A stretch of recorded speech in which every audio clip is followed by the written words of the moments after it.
Welcome everyone. Best education must ক্র্যাকের তরফ থেকে তোমাদের সবাইকে স্বাগত জানাই।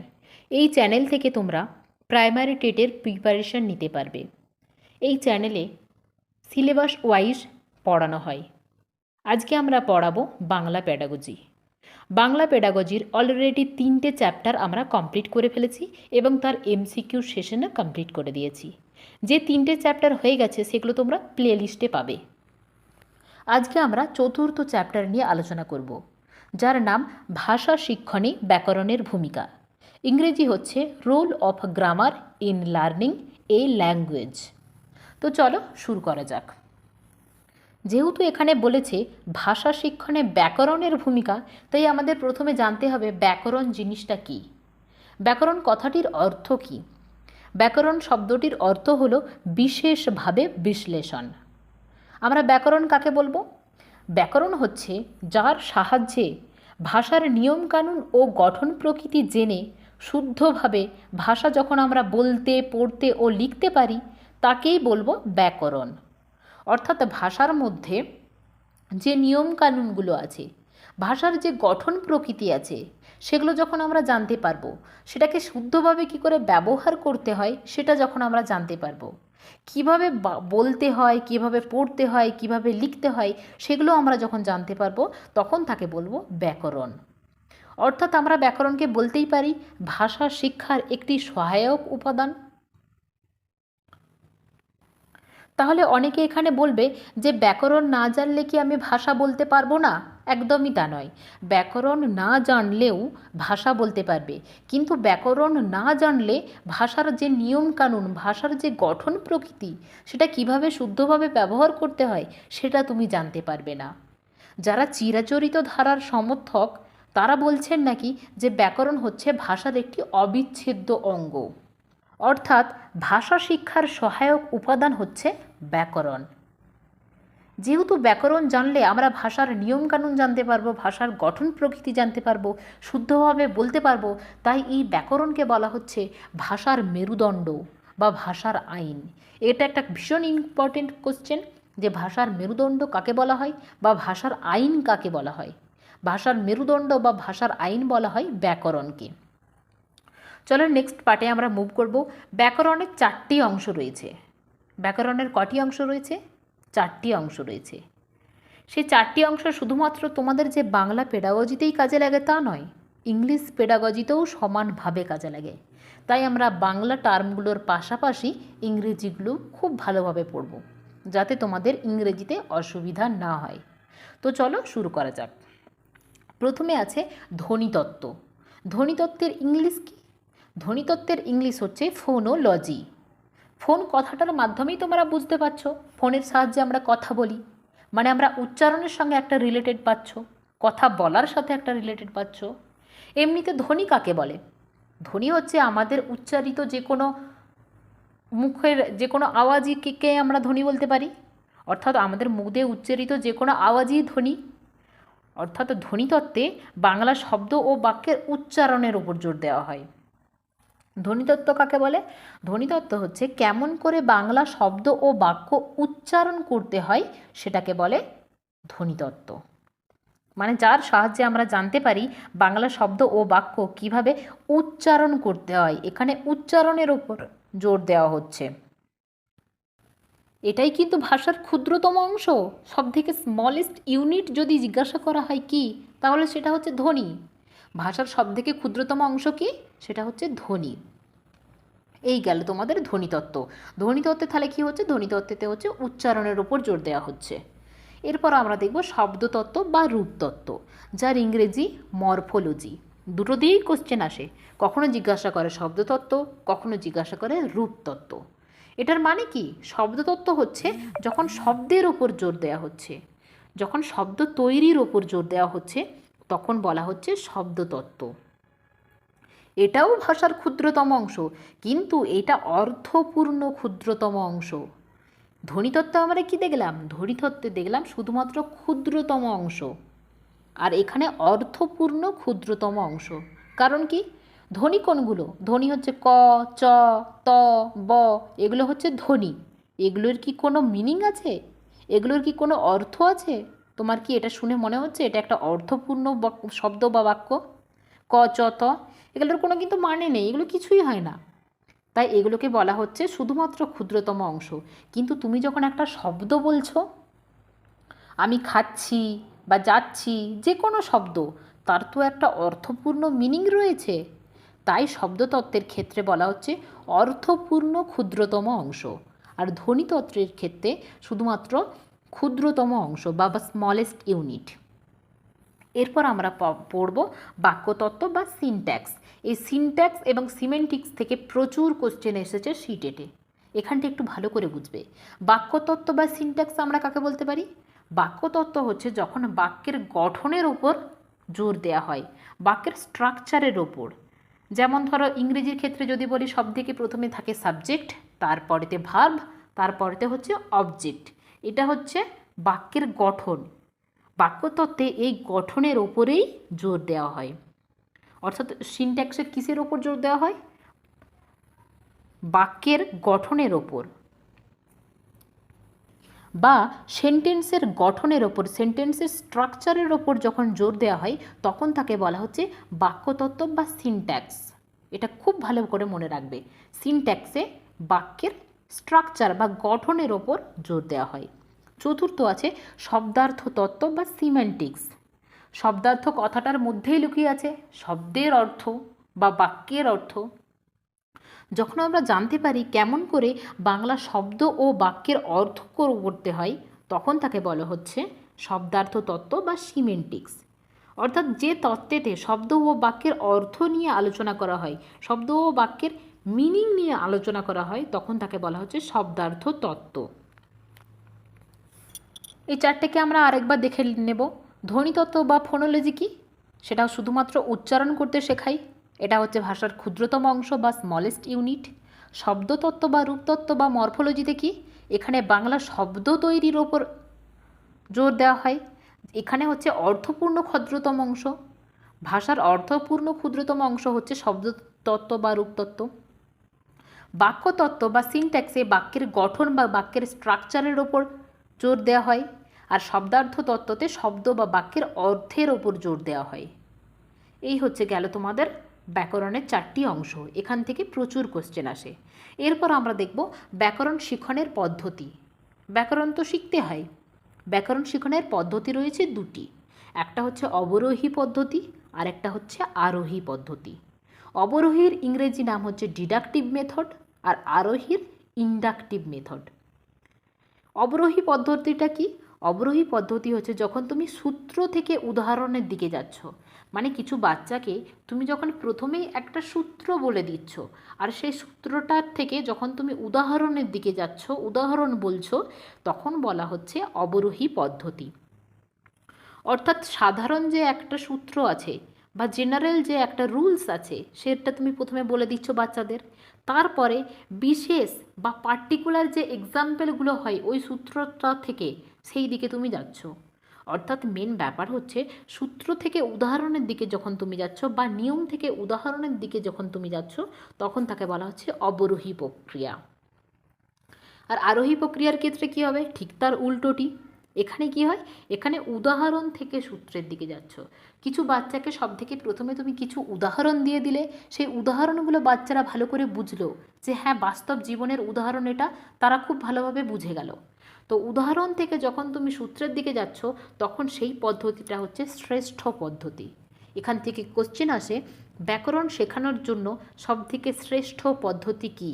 সেটার উত্তর হবে আরোহী পদ্ধতি বা ইন্ডাকটিভ মেথড। তাহলে ইন্ডাকটিভ মেথডটা হচ্ছে সবথেকে শ্রেষ্ঠ পদ্ধতি। এটা শুধুমাত্র ব্যাকরণ শেখানোর ক্ষেত্রে নয়, যে কোনো পড়াশোনার ক্ষেত্রে বা যে কোনো জিনিস শেখানোর ক্ষেত্রেই সবথেকে প্রথমে যদি উদাহরণ দাও আর তারপর যদি সূত্র বলো, সেটা অনেক বেশি ফলদায়ী। আর এখানে একটা কথা বলি, অবরোহী এবং আরোহী এই দুটোই অনেকটা কাছাকাছি, তাই কনফিউশন হয়ে যায় অনেক সময়। অবরোহীকে আরোহী হয়ে যায়, আরোহীকে অবরোহী হয়ে যায়। তবে এটা তোমরা ভালো করে ধ্যান দিয়ে দেখো, এরপর থেকে তোমাদের আর কোনো দিন ভুল হবে না যে কোনটা সূত্র থেকে উদাহরণ, কোনটা উদাহরণ থেকে সূত্র। দেখো, আরোহী, আরোহী তিনটি শব্দ, তিনটি বর্ণ দিয়ে তৈরি।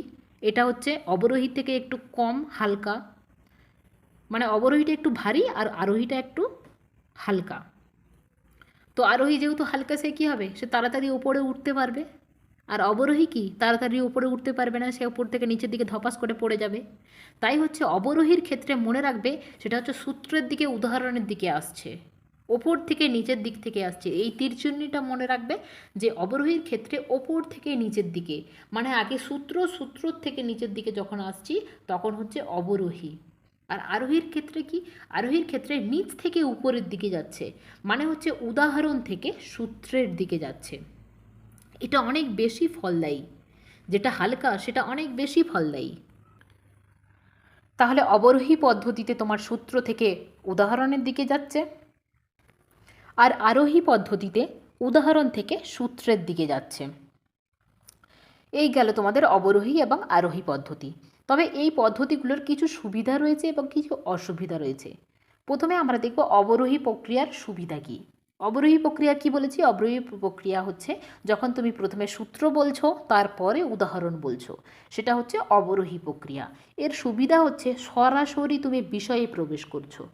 তুমি প্রথমে যখনই রুলস বলে দিচ্ছ, যখনই সূত্র বলে দিচ্ছ, তার মানেই তো তুমি বিষয়ে ঢুকে গেলে, তখনই তুমি পড়াতে শুরু করে দিলে। তো সরাসরি এখানে বিষয়ে প্রবেশ করা যায়। আরেকটা কি, যখন তুমি রুলস বলছো একটা বাচ্চাকে, সে যখন রুলসটা ক্যাপচার করে নিচ্ছে, তার মানে কি তার বুদ্ধি খুব ভালো বা তার বোধ প্রক্রিয়াটাও খুব ভালো। অর্থাৎ অবরোহী প্রক্রিয়ার ক্ষেত্রে বুদ্ধিমত্তা বা ইন্টেলিজেন্স এবং বোধ প্রক্রিয়া বা কগনেটিভ প্রসেসকে সম্মান জানায়। এখান থেকে কোশ্চেন আসে, কগনেটিভ প্রসেসকে কোন প্রক্রিয়া সম্মান জানায়?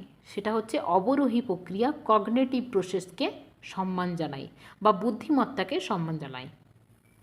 এক্ষেত্রে অসুবিধা কী কী আছে? অসুবিধা হচ্ছে শিক্ষার্থীর মনোযোগ আকর্ষণ হয় না। কেন কি, একটা বাচ্চাকে তুমি যদি প্রথমে রুলস বলে দাও, তার যদি সূত্র বলে দেয়, সে কোনো দিন ইন্টারেস্ট পাবে বিষয়টার প্রতি? কিন্তু একটা বাচ্চাকে তুমি যদি প্রথমে উদাহরণ দাও, তারপরে অনেকগুলো উদাহরণ দেওয়ার পর বাস্তব জীবনের সাথে রিলেট করে যদি উদাহরণ দাও, তারপরে যদি সে সূত্রটা জানতে পারে, সে অনেক বেশি মনোযোগ দিয়ে শুনবে, তাই না? সে অনেক বেশি এটার প্রতি অ্যাট্রাকটিভ হবে। কিন্তু অবরোহীর ক্ষেত্রে সেটা হচ্ছে না। তাহলে অবরোহীর ক্ষেত্রে অসুবিধা কি? এখানে শিক্ষার্থীর মনোযোগ আকর্ষণ হয় না এবং এই সময় এই অবরোহী প্রক্রিয়াতে নিয়মকেই বেশি গুরুত্ব দেওয়া হয়। রুলস ইজ রুলস, নিয়মকেই সবথেকে বেশি গুরুত্ব দেওয়া হয় বা সূত্রকেই সবথেকে বেশি গুরুত্ব দেওয়া হয়। এটা এর একটা অসুবিধা। এরপরে আমরা দেখব আরোহী পদ্ধতির কী কী সুবিধা রয়েছে এবং আরোহী পদ্ধতির কী কী অসুবিধা রয়েছে। আরোহী পদ্ধতি মানে কি বলেছি? আরোহী পদ্ধতি হচ্ছে যখন তুমি উদাহরণ থেকে সূত্রের দিকে যাচ্ছ। একটি বাচ্চাকে বেশ কয়েকটা বাস্তব জীবনের উদাহরণ তুমি প্রথমে দিয়ে দিলে, তারপরে বাস্তব জীবনের উদাহরণ দেওয়ার পর তুমি যখন তাকে সূত্র বলছো, তখন হচ্ছে সেটা আরোহী প্রক্রিয়া। তাহলে এই সময় সুবিধাটা কী হচ্ছে? শিক্ষার্থী খুব সক্রিয় থাকছে। যখনই তুমি বাস্তব জীবনের সঙ্গে মিলিয়ে উদাহরণ দিচ্ছ, তখনই তো বাচ্চা সক্রিয় হয়ে যাচ্ছে, তাই না? তাহলে বাচ্চা যখন উদাহরণের পর যখন সূত্র জানছে, তখন সে ব্যাকরণের যে সূত্রগুলো হয় সেগুলো সে খুব ভালোভাবে মনে রাখতে পারছে, কারণ সে উদাহরণগুলোর সাথে রিলেট করতে পারছে, উদাহরণগুলো সে মাথায় মনে রাখতে পারছে, তাই নিয়মটা খুব ভালোভাবে মনে রাখতে পারছে। এটা হচ্ছে আরোহী প্রক্রিয়ার সুবিধা। অসুবিধা কি আছে? অসুবিধা আছে সরাসরি বিষয়ে প্রবেশ করা যায় না। তুমি যখন অনেকগুলো উদাহরণ দিচ্ছ, তখন কি তুমি সরাসরি এই বিষয়ে প্রবেশ করতে পারছো? তখন তোমার অনেক সময়ের অপচয় হচ্ছে অনেকগুলো উদাহরণ দিতে গিয়ে, বাচ্চাটাকে বাস্তব জীবনের সাথে রিলেট করতে গিয়ে বা বাচ্চাটাকে মনোযোগী করে তুলতে গিয়ে তুমি সরাসরি বিষয়ে প্রবেশ করতে পারছো না, সময়ের অপচয় হচ্ছে। এইটা হচ্ছে আরোহী পদ্ধতির অসুবিধা। তোমরা তো জেনে গেলে আরোহী পদ্ধতি কী, অবরোহী পদ্ধতি কী, এবং সুবিধা অসুবিধাও জেনে গেলে। কিন্তু তোমাদের কোশ্চেন কীরকম আসবে, তোমাদের প্রশ্ন কীরকম আসবে? শুধুমাত্র কি অবরোহী এবং আরোহী আর সূত্র আর উদাহরণ থেকেই তোমার প্রশ্ন আসবে? একদমই না। এখানে আরোহী পদ্ধতির অনেকগুলো নাম আছে, অনেকগুলো টার্ম আছে, সেগুলো তোমাদের মনে রাখতে হবে। প্রথমে আমরা দেখব অবরোহী প্রক্রিয়ার অপর নাম কি কি আছে। অবরোহী প্রক্রিয়ার অপর নাম আছে প্রথাগত প্রক্রিয়া। প্রথাগত কেন? কারণ একটা বাচ্চাকে কীরকমভাবে পড়ানো উচিত? পড়ানো উচিত হচ্ছে সবথেকে প্রথমে বাস্তব জীবনের উদাহরণ দাও, তারপর তাকে সূত্র বোঝাও। কিন্তু আমরা পড়ে এসেছি কীরকম? আমরা ছোটোবেলার থেকে পড়ে এসেছি, আমাদের শিক্ষকরা কীরকমভাবে পড়িয়েছেন? সব থেকে প্রথমে আগে আমাদের রুলস বলে দিয়েছেন, সূত্র বলে দিয়েছেন, এবং তারপরে আমাদের উদাহরণ দিয়েছেন। আবার এমন এমন উদাহরণ দিয়েছেন কিছু কিছু শিক্ষক যেগুলো আমাদের বাস্তব জীবনের সঙ্গে কোনো মিলই নেই। যাই হোক, এতদিন পর্যন্ত আমরা তাহলে কোন নিয়মে পড়ে এসেছি? অবরোহী পদ্ধতিতে পড়ে এসেছি। প্রথমে সূত্র জেনেছি, তারপরে উদাহরণ জেনেছি। তাই এই অবরোহী প্রক্রিয়ার অপর নাম হচ্ছে প্রথাগত বা ফর্ম্যাল বা ট্র্যাডিশনাল। এই ট্র্যাডিশনটাই চলে এসেছে, প্রথমে সূত্র তারপর উদাহরণ। এটাকে থিওরিটিক্যাল বলা হচ্ছে, কারণ থিওরিটা এইভাবেই আমরা পড়ে এসেছি। একে প্রেসক্রিপটিভ বলা হচ্ছে। প্রেসক্রিপটিভ কেন বলা হচ্ছে? কারণ একজন ডক্টর যিনি প্রেসক্রাইবড করেন, তিনি যেই মেডিসিনটা প্রেসক্রাইবড করেন সেই মেডিসিনটাই কিন্তু আনতে হয়। অন্য মেডিসিন নিয়ে এলে কিন্তু আর হবে না। সুতরাং যে সূত্রটা রয়েছে সেই সূত্রটা মেনেই তোমাকে চলতে হবে, তার বাইরে তুমি কোথাও যেতে পারবে না। তাই এটাকে বলা হচ্ছে প্রেসক্রিপটিভ, অর্থাৎ অবরোহী পদ্ধতিকে প্রেসক্রিপটিভ বলা হচ্ছে। আর যখন তুমি একটা বাচ্চাকে তুমি প্রথমে সূত্র বলছো, তখন বাচ্চাটাকে যদি অবচেতন থাকে তাহলে কি হবে? বাচ্চাটাকে কনসিয়াস থাকতে হবে, সচেতন থাকতে হবে। এই জন্য তো বলছে যে এখানে বাচ্চা মনোযোগ পায় না, মনোযোগ আকর্ষণ করতে পারে না, কিন্তু তার মনোযোগী হওয়া প্রয়োজন, যেহেতু রুলস বলছে এই সময় বাচ্চাকে অনেক সচেতন কনসিয়াস থাকতে হবে, তবে সে রুলসটা বুঝতে পারবে। তাহলে কি দেখলাম? অবরোহী প্রক্রিয়ার অপর নামগুলো কি? প্রথাগত বা formal, traditional, theoretical, prescriptive, conscious বা সচেতন। এরপর দেখব আরোহী প্রক্রিয়ার অপর নাম কী কী। আরোহী প্রক্রিয়া কোনটা? আরোহী প্রক্রিয়ার ক্ষেত্রে বলেছি সবথেকে প্রথমে উদাহরণ এবং তারপরে সূত্র। এটাকে বলা হচ্ছে কার্যকরী প্রক্রিয়া। কার্যকরী বা ফাংশনাল কেন বলা হচ্ছে? কারণ এইটাই সবথেকে বেশি ফলদায়ী, এটাই বেশি কার্যকরী। এই প্রক্রিয়ার সাহায্যে তুমি যদি বাচ্চাকে পড়াও তাহলে বাচ্চা খুব ভালোভাবে বুঝতে পারবে। এটা হচ্ছে ডেসক্রিপটিভ প্রসেস, মানে হচ্ছে তুমি ডেসক্রাইব করছো অনেকগুলো উদাহরণ দিয়ে, তারপরে তুমি সূত্রটা যাচ্ছ। তাই এটাকে বলা হচ্ছে ডেসক্রিপটিভ। এই সময় বাচ্চাকে অতটা কনসিয়াস থাকার প্রয়োজন নেই। যখনই তুমি একটা বাচ্চাকে বাস্তব জীবনের সাথে রিলেট করাচ্ছ, বাস্তব জীবন সম্পর্কে উদাহরণ দিচ্ছ, তখন তো সে খুব ভালোভাবেই বুঝতে পারছে। তখন তার সচেতন থাকার সেরকম প্রয়োজন নেই, সে অবচেতনভাবেই সেটা বুঝতে পেরে যাচ্ছে। এই গেল তোমাদের আরোহী এবং অবরোহী প্রক্রিয়ার অপর নামগুলো। এরপর আমরা দেখব ব্যাকরণের বর্তমান প্রবণতা কী। এখান থেকে কোয়েশ্চেন আসে অনেক। তো ব্যাকরণের বর্তমান প্রবণতা হচ্ছে যোগাযোগ স্থাপনের জন্য ব্যাকরণ শেখান। শুধুমাত্র ব্যাকরণ শেখানোর জন্য ব্যাকরণ শেখাবেন না। মানেটা কি? মানে হচ্ছে একজন ধরো ব্যাকরণে মাস্টার ডিগ্রি করে ফেলেছে, ব্যাকরণ সম্পর্কে সে A to Z সমস্ত কিছু জানে, কিন্তু যখন সে কথা বলতে যাচ্ছে তখন সে আর সেরকমভাবে কথা বলতে পারছে না ব্যাকরণকে প্রয়োগ করে। তাহলে যে ব্যাকরণ শিখেছে সেই ব্যাকরণটাই যদি না যখন যোগাযোগ স্থাপন করছে, যখন সে ভাষা প্রয়োগ করছে, যখন কারোর সাথে কথা বলছে, তখন যদি ব্যাকরণ প্রয়োগই না করতে পারলো, তাহলে ব্যাকরণ শিখে লাভ কী? তাহলে আমাদের ব্যাকরণ সেরকমভাবে শিখতে হবে যাতে আমরা যোগাযোগ স্থাপন করতে পারি, যাতে আমরা কথা বলার সময়, ভাষা প্রয়োগের সময় তার ব্যবহার করতে পারি। অর্থাৎ যোগাযোগ স্থাপনের জন্য ব্যাকরণ শেখান, শুধুমাত্র ব্যাকরণ শেখার জন্য ব্যাকরণ শেখাবেন না। বি, ব্যাকরণকে কথাবার্তার মাধ্যমে আলোচনা করুন, বিভিন্ন বাক্যের মাধ্যমে নয়। এটার মানে কি? এটার মানে হচ্ছে দৈনন্দিন জীবনে আমরা যেই সমস্ত কথাবার্তাগুলো বলি, যে সমস্ত বাক্যগুলো ব্যবহার করি, সেই বাক্যগুলোর উদাহরণ দিয়েই ব্যাকরণ শেখান। যেই বাক্যগুলো আমরা প্রতিদিন বলি না, যেই বাক্যগুলোর সঙ্গে আমাদের বাস্তব জীবনের কোনো সম্পর্ক নেই, সেই বাক্যগুলো দিয়ে ব্যাকরণ শিখে আমাদের কী লাভ? সুতরাং যে বাক্যগুলো আমরা দৈনন্দিন জীবনে ব্যবহার করি, যেগুলো আমরা কথাবার্তা বলি, যেই বাক্যগুলো, সেই বাক্যগুলোর উদাহরণ দিয়ে ব্যাকরণ শেখান। অর্থাৎ ব্যাকরণকে কথাবার্তার মাধ্যমে আলোচনা করুন, বিভিন্ন বাক্যের মাধ্যমে নয়। তৃতীয়ত হচ্ছে কোনো প্রসঙ্গ আলোচনার মাধ্যমেই ব্যাকরণ শেখান। মানে কি? এটার একটা উদাহরণ দিলে তোমরা বুঝতে পারবে। আমি পড়াশোনা করি আর আমার দ্বারা পড়াশোনা করা হয়, দুটোর অর্থ কিন্তু একই, কিন্তু দুটি বাক্য আলাদা। আমার দ্বারা পড়াশোনা করা হয়, এটা হচ্ছে কর্মবাচ্য, কিন্তু এই কর্মবাচ্যটা তুমি কখন শেখাবে? যে কোনো একটা প্রসঙ্গ এলে তবে তুমি শেখাবে। কীরকম প্রসঙ্গ? যেমন ধরো নিউজ পেপার রিপোর্ট বা প্রতিবেদন রচনা লেখার ক্ষেত্রে তোমার কর্মবাচ্যের ব্যবহার হয়। তো তো একটা বাচ্চাকে তুমি তখনই শেখাও যখন তুমি প্রতিবেদন রচনার প্রসঙ্গ তুলে কথা বলছো, যখন তুমি প্রতিবেদন রচনা শেখাচ্ছ একটি বাচ্চাকে বা নিউজ পেপার রিপোর্ট লেখানো শেখাচ্ছ, তখন তুমি এই কর্মবাচ্যের কথাটা তাদের বলো, তখন এই কর্মবাচ্যের ব্যাপারটা তাদেরকে তুমি বুঝিয়ে বলো, তবেই তারা ভালোভাবে শিখতে পারবে। অর্থাৎ কোনো প্রসঙ্গ আলোচনার মাধ্যমেই ব্যাকরণ শেখান।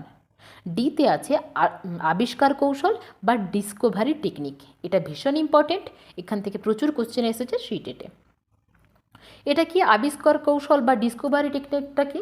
এটাতে যখন বাচ্চারা রয়েছে, বাচ্চাদেরকে যখন তুমি কিছু শেখাচ্ছ, সব দিকে প্রথমে তাদেরকে অনেকগুলো উদাহরণ দিয়ে দাও। যখন অনেকগুলো উদাহরণ দিয়ে দিলে তখন বাচ্চারা একটা উদাহরণের সঙ্গে আরেকটা উদাহরণের কি পার্থক্য, কি মিল, সেগুলো তারা বুঝতে পারবে। যখন তাদের কাছে প্রচুর উদাহরণ দিয়ে দিলে, বাস্তব জীবনের সাথে রিলেট করে তারা যখন উদাহরণগুলোকে খুব ভালোভাবে বুঝতে পারছে, একটার সাথে আরেকটার পার্থক্য কি বুঝতে পারছে, তখন তারা ওই উদাহরণগুলির মধ্যে কমন যে রুলটা আছে, কমন যে সূত্রটা আছে, সেটা তারা নিজেরাই আবিষ্কার করে ফেলে। তাদেরকে আর নতুন করে রুল বা নিয়ম বা সূত্র মুখস্থ করাতে হয় না। তারা উদাহরণগুলোর মাধ্যমেই একটা মিল খুঁজে বের করে দিয়ে নিজেরাই সেই সূত্রটা প্রতিষ্ঠা করে। এইটাকে বলা হচ্ছে ডিসকভারি টেকনিক। অর্থাৎ ভাষার মধ্য দিয়ে ব্যাকরণকে বোঝে তারা প্রচুর উদাহরণের সাহায্যে। তারা নিয়মটা নিজেরাই তৈরি করে। অর্থাৎ এখানে নিয়মটা কি হচ্ছে? নিয়মটা তারা অর্জন করছে, অ্যাকোয়ার্ড করছে। তারা শিখছে না এখানে, তাদের জন্য এক্সট্রা তাদের এফোর্ট দিয়ে শিখতে হচ্ছে না। তারা এই জিনিসটাকে বা তারা এই উদাহরণগুলোর মাধ্যমে যে সূত্রটা প্রতিষ্ঠা করছে, সেটা তারা নিজেরা অর্জন করছে। মানে এটা তাদের ভুলে যাওয়ার চান্স অনেক কম, তারা এটা খুব ভালোভাবে মনে রাখতে পারবে। এটাই হচ্ছে আবিষ্কার কৌশল বা ডিসকভারি টেকনিক। এখানে যেগুলো পড়লাম, মেন পয়েন্টগুলো আমি আরেকবার বলে দেব। সেটা হচ্ছে, ব্যাকরণ কি? ব্যাকরণ হলো যার সাহায্যে ভাষার নিয়মকানুন, গঠন প্রকৃতি জেনে শুদ্ধভাবে ভাষা বলতে, পড়তে ও লিখতে পারি বা শুদ্ধভাবে ভাষার ব্যবহার করতে পারি, তাকে বলা হচ্ছে ব্যাকরণ। ব্যাকরণ শব্দটির অর্থ কি? ব্যাকরণ শব্দটির অর্থ হচ্ছে বিশেষভাবে বিশ্লেষণ। একে বলা হচ্ছে ভাষা শিক্ষার সহায়ক উপাদান এবং ব্যাকরণকে ভাষার মেরুদণ্ড বলা হয় বা ভাষার আইনও বলা হয়। ব্যাকরণের 4টি অংশ দেখেছি: ধ্বনিতত্ত্ব, শব্দতত্ত্ব বা রূপতত্ত্ব, বাক্যতত্ত্ব এবং শব্দার্থতত্ত্ব। ধ্বনিতত্ত্বের ইংরেজি হচ্ছে ফোনোলজি। এখানে ধ্বনিতত্ত্বেতে শব্দ ও বাক্যের উচ্চারণ করতে শেখানো হয়। শব্দতত্ত্ব বা রূপতত্ত্ব অর্থাৎ মরফোলজিতে বাংলা শব্দ তৈরি করতে শেখানো হয়। বাক্যতত্ত্বে বাক্যের গঠন বা সেন্টেন্সের স্ট্রাকচার সম্পর্কে বলা হয়। শব্দার্থতত্ত্ব বা সিমেন্টিক্সে শব্দের অর্থ নিয়ে আলোচনা করা হয়। এই গেল ব্যাকরণের 4টি অংশ। এরপর ব্যাকরণ শিখনের আমরা দুটো পদ্ধতি পড়েছি, একটা অবরোহী পদ্ধতি আর একটা আরোহী পদ্ধতি। অবরোহী পদ্ধতির ইংরেজি নাম হচ্ছে ডিডাকটিভ মেথড আর আরোহী পদ্ধতির ইংরেজি নাম হচ্ছে ইন্ডাকটিভ মেথড। অবরোহী কোনটা? অবরোহী মানে হচ্ছে যখন সূত্র থেকে উদাহরণের দিকে যাওয়া হয়, মানে রুলস টু এক্সাম্পল, তখন হচ্ছে অবরোহী পদ্ধতি। আর আরোহী পদ্ধতি কখন? আরোহী মানে হচ্ছে ইন্ডাকটিভ মেথড, যখন উদাহরণ থেকে সূত্রের দিকে যাওয়া হয় তখন তাকে বলা হচ্ছে আরোহী পদ্ধতি। আরোহী পদ্ধতির যে সুবিধাগুলি ছিল সেটা হচ্ছে, এখানে শিক্ষার্থী খুব সক্রিয় থাকে। যেহেতু আরোহী পদ্ধতি উদাহরণ থেকে সূত্রের দিকে যাওয়া হচ্ছে, সেখানে শিক্ষার্থী খুব সক্রিয় থাকে এবং ব্যাকরণের নিয়মগুলি খুব ভালোভাবে মনে থাকে। আর অসুবিধা কি? অসুবিধা হচ্ছে উদাহরণ দিতে গিয়ে সরাসরি বিষয়ে প্রবেশ করা যায় না এবং সময়ের অনেক অপচয় হয়। অবরোহী প্রক্রিয়ার সুবিধা ও অসুবিধাগুলো কী কী? অবরোহী প্রক্রিয়ার সুবিধা হচ্ছে সরাসরি বিষয়ে প্রবেশ করা যায়, আর এটা বুদ্ধিমত্তা বা ইন্টেলিজেন্সকে এবং বোধ প্রক্রিয়া বা কগনিটিভ প্রসেসকে সম্মান জানায়। অবরোহী প্রক্রিয়ার অসুবিধা কি? এখানে শিক্ষার্থীর মনোযোগ আকর্ষণ হয় না এবং নিয়মকেই বেশি গুরুত্ব দেওয়া হয়। এরপর পড়েছিলাম আরোহী প্রক্রিয়ার অপর নাম এবং অবরোহী প্রক্রিয়ার অপর নাম। অবরোহী প্রক্রিয়ার অপর নাম হচ্ছে প্রথাগত বা ফর্ম্যাল, ট্র্যাডিশনাল, থিওরিটিক্যাল, প্রেসক্রিপটিভ বা কনসিয়াস বা সচেতন। এগুলো হচ্ছে অবরোহী প্রক্রিয়ার অপর নাম। আরোহী প্রক্রিয়ার অপর নাম কী কী ছিল? আরোহী প্রক্রিয়ার অপর নাম ছিল কার্যকরী বা ফাংশনাল, ডেসক্রিপটিভ, সাবকনসিয়াস বা অবচেতন। তারপর পড়েছিলাম ব্যাকরণের বর্তমান প্রবণতা কী। ব্যাকরণের বর্তমান প্রবণতা হচ্ছে যোগাযোগ স্থাপনের জন্য ব্যাকরণ শেখান, শুধুমাত্র ব্যাকরণ শেখার জন্য নয়। বিতে হচ্ছে ব্যাকরণকে কথাবার্তার মাধ্যমে আলোচনা করুন, বিভিন্ন বাক্যের মাধ্যমে নয়। সি, কোনো প্রসঙ্গ আলোচনার মাধ্যমেই ব্যাকরণ শেখান। ডি, আবিষ্কার কৌশল বা ডিসকভারি টেকনিক, যেখানে ভাষার মধ্য দিয়ে ব্যাকরণকে বোঝে। ছাত্রছাত্রীরা উদাহরণের মাধ্যমে নিজেরাই আবিষ্কার করে একটা সূত্র। এই হচ্ছে গেল ডিসকভারি মেথড। তো তোমাদের আজকে ভাষা শিক্ষণে ব্যাকরণের ভূমিকা কী সেটা পড়লাম। এরপর আমরা এমসিকিউ নিয়ে আলোচনা করব। 1 নম্বর প্রশ্ন, ব্যাকরণ শব্দের ব্যুৎপত্তিগত অর্থ কী? ব্যাকরণ শব্দের ব্যুৎপত্তিগত অর্থ হল বিশেষভাবে বিশ্লেষণ। 2 নম্বর প্রশ্ন, ব্যাকরণের কাজ কী? ব্যাকরণের কাজ হল ভাষার অভ্যন্তরীণ শৃঙ্খলা আবিষ্কার করা। 3 নম্বর প্রশ্ন, বাক্যতত্ত্বের অপর নাম কী? বাক্যতত্ত্বের অপর নাম পদক্রম। 4 নম্বর প্রশ্ন, কোন মেথড কগনিটিভ প্রসেসকে স্বীকৃতি দেয়? কগনিটিভ প্রসেসকে স্বীকৃতি দেয় সেটা হচ্ছে ডিডাকটিভ মেথড। ডিডাকটিভ মেথডকে কি বলা হয়? ডিডাকটিভ মেথড হচ্ছে অবরোহী প্রক্রিয়াকে বলা হয়। 5 নম্বর প্রশ্ন, ভাষার মূল উদ্দেশ্য হলো কি? ভাষার মূল উদ্দেশ্য কি? এখানে হচ্ছে উত্তর হবে অপশন সি, ভাবের আদান প্রদান ও যোগাযোগ স্থাপন করা। 6 নম্বর প্রশ্ন, শব্দতত্ত্ব আমাদের শেখায় কি? শেখায় শব্দতত্ত্ব? শব্দতত্ত্ব কেমন করে শব্দ তৈরি করতে হয়, অর্থাৎ অপশন বি হবে সঠিক উত্তর। পরবর্তী প্রশ্ন, ধ্বনিতত্ত্ব আমাদের শেখায় কি? ধ্বনিতত্ত্ব কি শেখায়? ধ্বনিতত্ত্ব আমাদের শেখায় কেমন করে শব্দ উচ্চারণ করতে হয়, অর্থাৎ সঠিক উত্তর হবে অপশন এ। 8 নম্বর প্রশ্ন, ব্যাকরণ শিক্ষায় শ্রেষ্ঠ পদ্ধতিটি হলো কোন পদ্ধতি? আমি বলেছি এখানে দেখো এলিমিনেট করে তোমরা করতে পারবে। সূত্র পদ্ধতি আমি বলিনি, প্রসঙ্গ পদ্ধতিও আমি বলিনি। তো ব্যাকরণ শিক্ষায় শ্রেষ্ঠ পদ্ধতি কোনটা হবে? সেটা হচ্ছে আরোহী পদ্ধতি। অপশন বি হচ্ছে সঠিক উত্তর। 9 নম্বর প্রশ্ন, ব্যাকরণ শিক্ষার ফলে কি হয়? ব্যাকরণ শিক্ষার ফলে ভালোভাবে ভাষা ব্যবহার করতে পারে, অর্থাৎ 9 নম্বর প্রশ্নের সঠিক উত্তর হবে অপশন বি। 10 নম্বর প্রশ্ন, ভাষার মেরুদণ্ড কাকে বলা হয়? ভাষার মেরুদণ্ড বলা হয় ব্যাকরণকে। সঠিক উত্তর হবে অপশন সি। আজকে আমরা এই চ্যাপ্টারটা কমপ্লিট করলাম। পরদিন নেক্সট কোনো টপিক নিয়ে আলোচনা করব। Thank you so much.